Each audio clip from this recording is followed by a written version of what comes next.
அண்மை செய்தி புதுக்கோட்டை பொன் அமராவதியில் கருக்கலைப்பு செய்யப்பட்ட போது பெண் ஒருவர் உயிரிழந்ததை தொடர்ந்து அந்த மருத்துவமனை ஸ்கேன் மையத்திற்கு தற்போது சீல் வைக்கப்பட்டுள்ளது. அதனை அண்மை செய்தியாக பார்த்து கொண்டிருக்கிறோம். கூடுதல் விவரங்களை செய்தியாளர் சுவாமிநாதன் வழங்க கேட்கலாம். சுவாமிநாதன், இது குறித்தான கூடுதல் விவரங்கள் என்ன?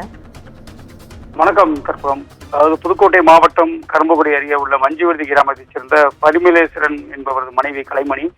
இவர் அந்த பகுதியில் பெண் சுகாதார தன்னாளராக பணியாற்றி வர்றாரு. இவருக்கு ஏற்கனவே 2 பெண் குழந்தைகள், அதாவது 8 வயதில் ஒரு குழந்தையும் 1.5 வயதில் ஒரு குழந்தையும் இருக்கிறாங்க. இந்நிலையில 3ஆவதாக அவர் கருத்தரிக்கிறாரு.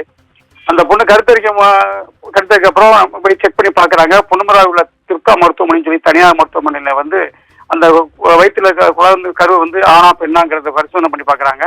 இதுல அந்த குழந்தை அந்த கரு பெண் குழந்தைங்கிறது தெரிய வருது. இதுக்கு திரும்ப கருவை கலைக்க சென்றதாக அங்கே அதிகமான ரத்தப்போக்குல அந்த கலைமணி அப்படிங்கிற பொண்ணு உயிரிழந்துடுறாங்க.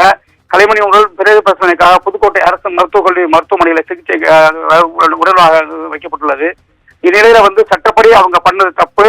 அந்த அந்த செயலுக்கு மருத்துவமனை நிர்வாகத்தின் மீதும் அந்த மருத்துவர் மீதும் உரிய நடவடிக்கை எடுக்கணும்னு சொல்லி அந்த உறவினர்கள், அதாவது கலைமணியோட உறவினர்கள் நேற்று முழுவதும் சாலை மறியல் போராட்டத்தில் ஈடுபட்டாங்க.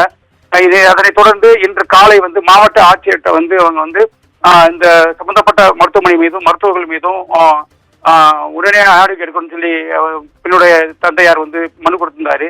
இந்த நேரத்துல பொன்னமராவதி துர்கா மருத்துவமனையில சம்பந்தப்பட்ட மருத்துவமனையில மருத்துவத்துறை அதிகாரிகள் மற்றும் காவல்துறையினர், அதாவது சுகாதாரத்துறை இணை இயக்குனர் ஸ்ரீபிரியா தென்பொழி, குடும்ப நல துணை இயக்குனர் கோமதி உள்ளிட்ட 8 மருத்துவத்துறை அதிகாரிகளும் பொன்னமராவதி காவல் ஆய்வாளர் உள்ளிட்ட காவல்துறையினரும் சம்பந்தப்பட்ட மருத்துவமனையில் ஆய்வு செஞ்சாங்க. இந்நிலையில ஆய்வின் அடிப்படையில அந்த ஸ்கேன் சென்டர், அதாவது அந்த மருத்துவமனையில் செயல்பட்டு வந்த ஸ்கேன் சென்டர், அப்புறம் அந்த ஸ்கேன் சென்டரை சீல் வச்சும் தற்காலிகமாக சீல் வைக்கையோடு இந்த ஸ்கேன் மற்றும் குடும்ப கட்டுப்பாட்டு லைசன்ஸை ரத்து செஞ்சும் அந்த மருத்துவத்துறை அதிகாரிகள் நடவடிக்கை எடுத்திருக்காங்க.